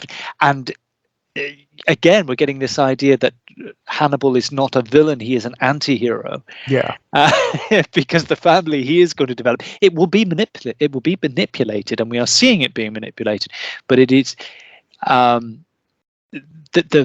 parameters are much wider for the individuals that he's trying to put in that family than Jack Crawford would certainly allow for. This is why I would have liked to have seen more about that storyline, the Lost Boys storyline, because I would have liked to have seen some stuff that develops the ideas of the families that they come from as being in some way abusive or crippled or something like that, because then you would, certainly, yes, we want to know the woman's deal. We want to know what her deal is. But we also, I think we need something about the families to show why they were vulnerable to this rupture. Why? Because I think it's implied to me that it's not just a question of, she snatches a boy and then indoctrinates him. I think it's clearly sort of a grooming process is underway, and the boy chooses to go with her. And I want to know what it is about the family that makes it vulnerable to that kind of opportunistic fracturing. An interloper comes in and takes, and it's, I think we've talked a little bit about the sorts of abuse that can happen inside families. It's the great it's the great fault line of the nuclear family is that it's surrounded by walls, private walls, and within that private space there's all these people stuck together, and they can do horrible things to each other and hold each other hostage. And then that's literally what happens in the episode. A member of the family returns, the repressed returns as a member of the family, and holds the rest of them hostage within the walls of the house, literally at gunpoint. And I'd love to see something that made that a bit more widely applicable. But it definitely echoes with Hannibal, because it's the very controlling, manipulative, abusive parental relationship that Jack has or tries to have with people that allows Hannibal to get in as a kind of interloper, to as it were, seduce Jack's children, so to speak, away from him. Well, he's literally invited as a result, isn't he? Just because Jack has his agenda, he brings Hannibal on board. He brings the wolf into the hen house, But this is one of those things that is you see it time and time again in television series or genre series or whatever. You suspect that a writer has just given over their best idea for their novel or their film screenplay to a television show which they did create, and is it because your back was up against the wall? Is that, oh god, I've got nothing, and I'll put in my favorite idea, and they're like, shit, I was saving that for the for the big screenplay I was going to. And this feels a bit, or some guy turned in a film. He worked for days and weeks on this full script that's just the regulars encountering his guest storylines, so to speak, with his guest characters, and he turns in a wonderful, fully formed, multifaceted, 50-minute script, and when and it gets accepted, and my episode's gonna be on TV, and then he sees it, and 2/3 of it is somebody else's material, and most of his has been cut. Yes, because this is the problem, isn't it? With so much writing, and now is for television in particular. I mean, most of it will be rewritten by a head writer, or whoever's in overall creative control. Then it will be doctored by a script editor, and then it will be edited. The film will be edited by an editor and director with a supervising producer. So even then, things will get different emphasis, and everything will be put back to front. Even as if you've already accepted, of course, the actors are going to bring their own interpretation of this, the designers are going to bring then suddenly say, what was the bit I did? That's it, exactly. I think if you're working in TV as a writer, you've just got to get over that, haven't you? Because it is going to happen. Well, I did read somewhere that in most prestige shows with an overall creative control, like a Brian Fuller, giving the writer the credit is almost a courtesy, because almost everything could have been Brian Fuller and whoever was the particular head. You got to give them something, haven't you? Because you've got to make it worthwhile. Yeah, you've got to make. Well, no, this is why we've got this strike going on. Absolutely right. And sometimes, don't get me wrong, it's a good thing. I mean, like when some writers, when they have overall control of something, as we've seen with people like Moffat, it goes very wrong. Yeah, and sometimes it is a good thing. For instance, I mean, we know the first couple of years of Blake 7, Terry Nation turns in a load of really quite dull, rote Terry Nation-like scripts, but they had the great good fortune to have Chris Boucher, who's a very talented TV writer, as the script editor, and he rewrites it. I think he said, actually, when the scripts came in from Terry, it was Robin Hood and the Sheriff of Nottingham, and I turned it into Che Guevara versus Nixon or whatever. There's crumbs. I haven't seen Blake 7 in years and years and years, but someone put up on, I think on Twitter, you had the original Terry Nation episode. Well, his sort of rough scripts for when he pretty much said, "I'm done. I've done. Chris, you take care of it." And they basically done it as 2 panels. Terry Nation's original dialogue, Chris Boucher's dialogue, and it's incredible. I mean, it's incredible the work that Chris Boucher puts in to lift these rote scenes and these really, really shop-worn phrases and everything, and he just brings them to life. And you think, gosh, you really, you were good. I mean, considering what you were working on was a very low-budget series, which was neither one thing nor another, and you really did bring something quite special to some of that. It's it's incredibly inconsistent series, but any of the stuff that he is sort of directly responsible for, it's already got a lift to it. Just incidentally, did you guys pick up any of the sort of meta stuff? You know how Brian Fuller often puts references to the original novels and the films in the show. There's quite a lot of it going on in these episodes. There's a sequence where I believe it's in Potage where Will is talking to Abigail after she's just woken up, and a lot of what he says to her is what Will Graham in the novel Red Dragon says to Reba McClane after her experiences with Francis Dolarhyde. Oh, wow. No, There's a lot of stuff like that. I said, this is where I will fall down, because I read all the novels once. Well, I mean, even if you've read some of the novels, really it's not going to help. You will have to have particular versions of the novels. So at the beginning of Potage, you have one of the infamous therapy scenes between Hannibal and Will. And Will talks about wandering across the flat plains around his little house and looking back at it, and it looks like a ship in the mist. Well, that is almost verbatim taken from Thomas Harris's introduction to the 2000 printing of Silence of the Lambs. Well, that's interesting, because there were a couple of lines of dialogue in there, including one really strange one, which I thought, wow, that's almost like something I'd expect John Donne to write or something. That's such a weird metaphysical line. Oh, crumbs, I wish I could remember the line. But something when he talks about blood on dust or something. Or yes, he talks. He's talking about Garrett Jacob Hobbs. Abigail asks him, "What was it like being my dad?" This is it. And he says, "It was like seeing his shadow on dust." It's like seeing the shadow on dust. And I had to go. I went back over that a couple of times. I literally rewound on the picture search. What's he saying? Again, it's from the books. Wow, it's from Red Dragon. I can't remember quite what Will is talking about. Interesting line.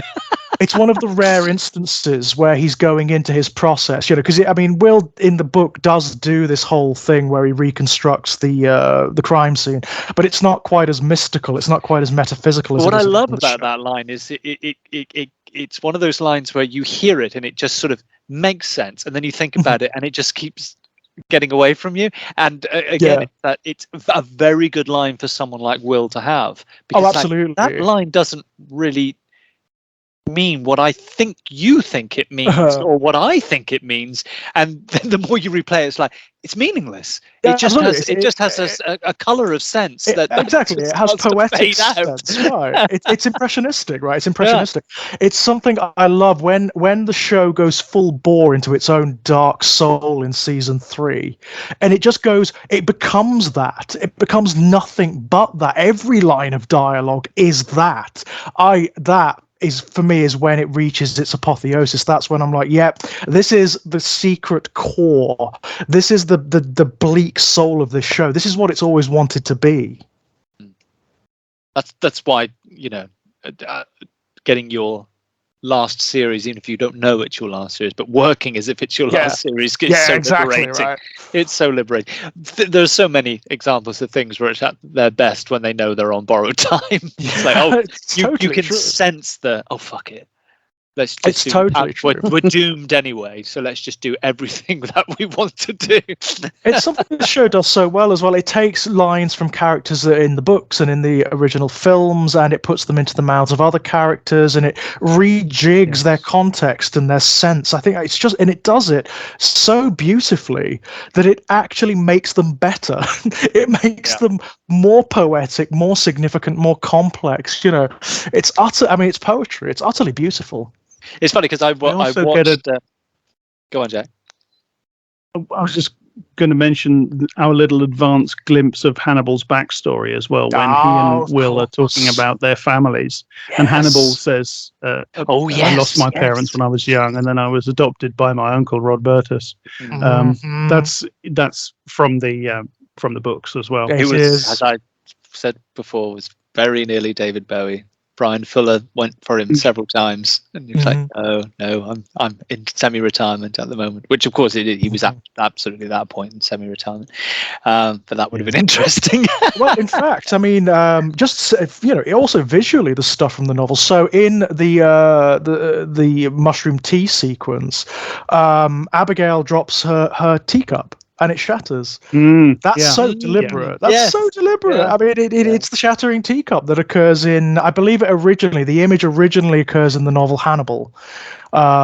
He says, I think in that novel, it is just almost like a throwaway line. He says something along the lines of, it is in that book, because he's talking about Misha, isn't he? He's talking about his sister, and the teacup is kind of like a metaphor for her. He's, in the book, he fantasizes about time rewinding itself in almost like a cosmological sense, in the sense that the universe will reach an infinite mass at some point and contract on itself and will shrink, and time will go backwards, and cups will gather themselves up, and bodies will lurch into life, and there will be a place for Misha. There will be a place in reality for her again. That's what it refers to. But here it's expanded and it's made much more metaphysical, Yeah. But it's just a lovely symbolic reference. And what I love is the show doesn't belabor it. It shows you it happening, but it doesn't like, oh, look at this is so significant. It doesn't. Actually, that's one of the things that really is appealing about it, because we're back into being curmudgeon mode. But it's because it's true. There's so much drama at the moment which just announces It seems, and this is nice that as you say, it teases, but then has the good taste, which of course is at the core of Hannibal, having good taste to leave it alone. But it was interesting because I watched these 2 episodes on the same day as I watched rewatched again, because I'm in my rewatch and reread phase. I rewatched Richard Eyre's late 90s film of King, televised recording. Sorry, recording of King Lear, and it's like, oh wonderful. My God, this is so at peace. All these people manipulating all these families, all these created families. Oh my God, the viscera of Gloucester's eyes being poked out, and it's like, it's a tale as old as time, Hannibal. It kind of is. You're absolutely right. I mean, it's dealing with loads of archetypes, Shakespearean, mythological, Dantean, obviously. We're going to get Blake a lot later on. Of course, yeah. But it was a Iago, the game-playing manipulator. Of course, absolutely, of course, yeah. And the imagery, Richard the Third Angel with horns, and Luciferian, obviously Milton. It just keeps coming. Just keeps going and going and going. It really does. It's such a rich, sumptuous piece of work, isn't it, in that regard? Yeah. Oh, that's one thing I wanted to mention from these episodes is the appearance of Freddie Lowndes really interested me in Potage, because it's the way, I can never remember, it's disrespectful, I can never remember the actress's name, but the way she plays Freddie in conversation with Abigail, certainly we know Freddie is very manipulative and two-faced, etc. We know that. That's just a fact of her character. But certainly in that conversation, when she starts talking about Will Graham, you get this feeling of sincerity. I do anyway. I feel like her antipathy towards Will is genuine. Even if everything else she says about wanting to help Abigail get her story out and stuff like that, even if that is calculated and self-interested and so on, when she starts talking about Will being insane and implying that he's dangerous, I get the very strong feeling that, certainly I think the actress is playing it that way, I get the very strong feeling that Freddie is she's speaking from the heart there. She does not like him. She does not trust him. And she's saying what she really thinks. Is she? I mean, we find out stuff about Will later on. We do find stuff out about Will later on. He is not like your classic protagonistic or heroic character. He has shades. He has some real shades going on. I think she senses it. I think she can smell it on him. Just because she's so immersed in this stuff, she knows of which she speaks when it comes to serial killers and whatnot. But it's interesting how he has 2 jibes at her, and he does cross a line. I mean, the one line about, what can I help you with? Selling ads, ad copy. Oof. That's funny. But the next one, you should rile up a guy you think kills people. That's a line. That's when he absolutely invades her space as well. I mean, he does a real masculine power trip on her as well, because he moves into her space and he intimidates her and everything. Whoa, there it is. But it's interesting. You think you've already done the riposte. The ad copy gag is brilliant. You don't need. But he does lose control. And of course, Hannibal sees that. Interestingly, that's Will as Hannibal, because he finds Freddie Lowndes as distasteful and antithetical to what is right and correct in the world as anything else. What I find really fascinating is in this series, it's certainly not true in the books. The Freddie Lowndes in the books gets absolutely hammered. There's not much left of that version of Freddie Lowndes by the end of Red Dragon. This version comes out unscathed. Isn't that fascinating? You'd think, wouldn't you, given Hannibal's proclivities, that Freddie Lowndes would be the one character. In fact, you'd think, and the show certainly leads you to believe it at one point, that Will would be the one to go after her, right? But she comes out of it unscathed, and I find that really interesting. But there's also they set her up an oddly spectral character. There's a wonderful thing about Freddie Lowndes that I get a sense of, which is almost that she doesn't really exist. Right. I mean, she can get past the tightest of security, and we never see how she does it or who she. We see it once. Yes, at the beginning, at the very beginning, we see it, but subsequently. But it's also just because the way that conversation she has with Abigail in the when Abigail's in bed, having come out of the coma, feels so specifically and deliberately an echo of her first conversation with Hannibal. There's even shared lines, or the lines that rhyme. You were left with this thing. Well, of course you're a real character, but there's something a little fuzzy about this iteration of absolutely, yeah. And funnily enough, she is almost a stand-in for anything that can trap them through observation and recording. And it happens throughout, it's really interesting. When she encounters Abel Gideon later on, the same lines will recur, or permutations of the same lines will occur. And it's also how, the decisions made with her wardrobe and makeup, they stylize that character more than any other, even more than Hannibal. Yeah.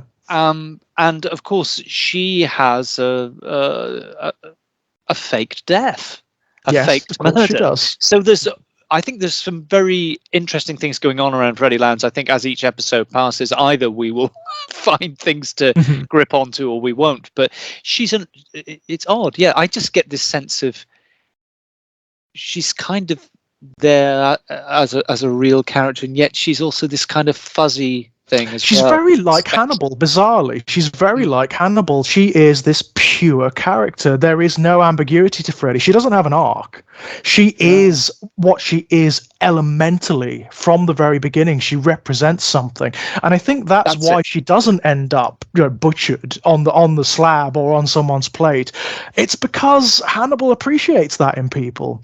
Okay, she is obnoxious and she is rude in a sort of classical sense. She's obnoxious and she's discourteous, but she's elevated that to a level of artistry. She knows absolutely who she is. She knows absolutely what she wants, and she just goes for it. And she's phenomenally She has a kind of integrity, doesn't she? Yeah, she does. She absolutely does. Yeah.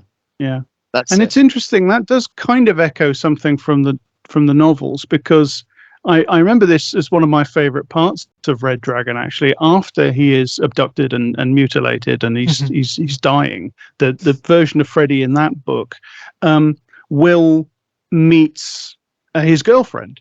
That's right. And he learns that, this man was loved, and he was a decent guy to the people in his private life and things like that. Yes, and I believe, I may be wrong in this, he had a kind of integrity as well. He does. I seem to recall at the end, at the very last, because he is still alive after the Red Dragon has ripped bits of his face off and burnt him alive. He's still alive for a good long while, and it's something that he says that results in the Red Dragon's eventual, apprehension and death. So he spends his last moments actually doing something reasonably noble. Yes. Of course, in this show, it's given to I kind of have an instinctive. Yeah, I kind of have an I instinctively bristle at negative depictions of journalists, and it's not because in the real world journalists are nice people. A lot of the time they're absolute scum. Absolutely. But yes. There seems to be a kind of an underlying assumption in a lot of these sorts of dramas, certainly in the kind of propaganda that Hannibal sort of pretends to be, that journalists are just sort of inherently, certainly journalists covering things that the police are investigating, they're inherently this nuisance that shouldn't be allowed. They're inherently sort of a no conscience, no integrity, no concern for anything but the story, and they get in the way, and they, and police should just be able to completely disregard them. And that's actually an extremely reactionary point of view. Whatever is wrong with journalism as a real world profession, we do need people watching what institutions do and holding them to account. And it's whatever evils they are guilty of, it's it's either equaled or worst by people in authority like police forces and whatnot. So and in fact this show acknowledges that there is I can't remember what episode or even what series it's in, but there is a powwow at one point between Will Graham, Jack Crawford, Alana Bloom, and Freddie Lowndes, and they're talking about the areas that psychopaths are attracted to. And I think Will says to Freddie, "Do you know what I'm sure you know what number 6 is on that list?" And she says, "Journalists." And she says, "I'm sure you know what number 5 is on that list." And he says, "Law enforcement." There's a scene not unlike that in Earth. It's a wonderfully written scene. I love scenes like this where there's dynamics of personality and even unspoken communication going on underneath the surface of the dialogue. It's one of the reasons why I love Peter Harness's screen adaptation of M.R. James's A Room with a View. A View from a Hill. A View from a Hill, yeah. I'm thinking about A Room with a View because they've just found Julian Sands' body. Peter Harness adapted A View from a Hill, and it's probably my absolute favorite M.R. James adaptation because he writes it so brilliantly. The way he puts so much character and personality and implication into the things these people say to each other, and so much of it doesn't really. It's not in the dialogue. It's all underneath the dialogue. And there's a wonderful scene like that in Earth where they're talking about where they are in the family. They're all there in the morgue, and one of them says to Will, "Don't tell me you're an only child." Only child, right? Yeah. And it becomes clear as you go along who is which. I mean, Beverly actually says, and then it becomes clear that the guy that said that to Will, he's the middle child. Yeah. Because they're all the way they're talking about it. It just becomes clear without anybody really being too explicit where everybody fits into the dynamics at home. Beverly is the eldest child, obviously, and it fits. And then you've got I can't remember his name. Sadly, Jack is clearly the eldest in his sibling group as well. From absolutely. The other pathologist, who's a twin, obviously again. It's and Will again, only child. I mean, really, absolutely, yes, he conforms to that archetype like completely. I'm saying nothing. only child here. Yeah, me too. Eldest of two. Eldest of two. I do find it very funny how in just a few generations, I mean, just on my mother's side, my poor great grandmother who had 16. Not many. So I mean. 8, half survived. She had 50% survived out of infancy. Some died as babies. And then 2 for my grandmother, 1 for my mother, and none from me. Yes, it's. I'm going to let my brother do the procreation. He's very, 16 was enough. We don't have to with every successive generation try that. That's crazy talk. That stops with me, I'm afraid. Very happy to be the sort of genetic dead end here. Thank you very much. Absolutely. Yeah, likewise. Well, on that note, gentlemen, I do have to. I think leave you shortly, but unless there's, I think that was great. It was good fun. Closing thoughts, guys, on these 2 episodes. Well, I'm enjoying it, which is great because revisiting something. It's either going to be. Earth was better than I remembered it.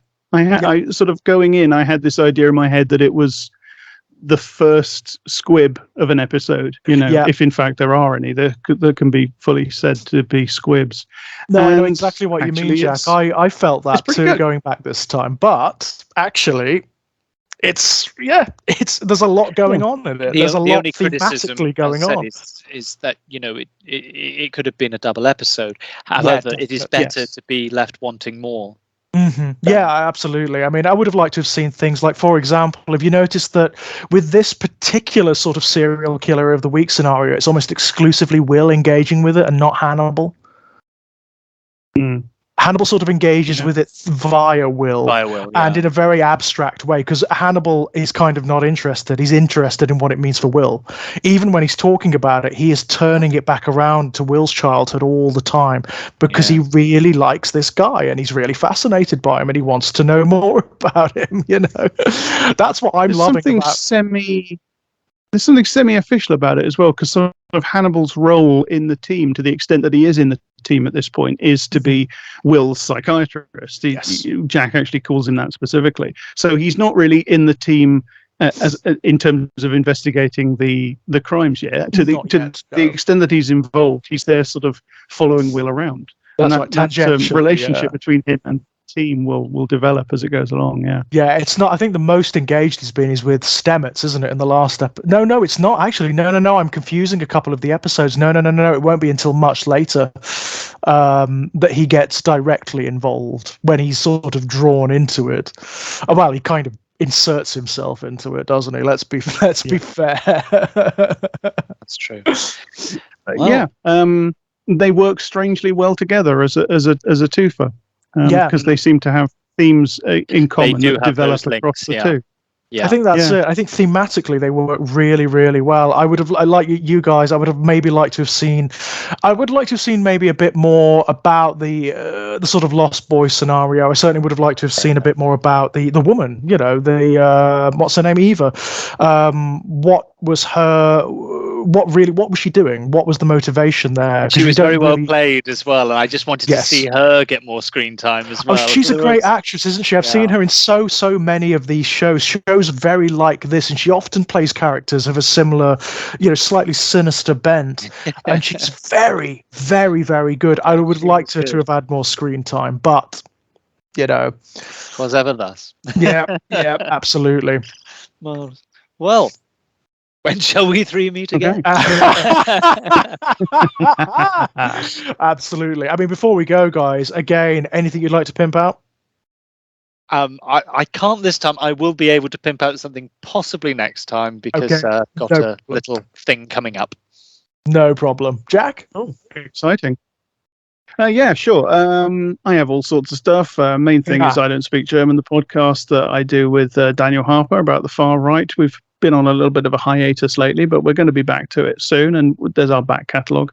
If you go to my Patreon and give me just $1 a month, you can get access to all the back catalogue of bonus episodes we've done, and also loads of other episodes, the Backer Street Irregulars that I do with Daniel and Kit Power, who's on this channel a lot, about the Sherlock Holmes stories, and lots of other things. Links, my links Twitter below is the best place to get it all, at _Jack_Graham_.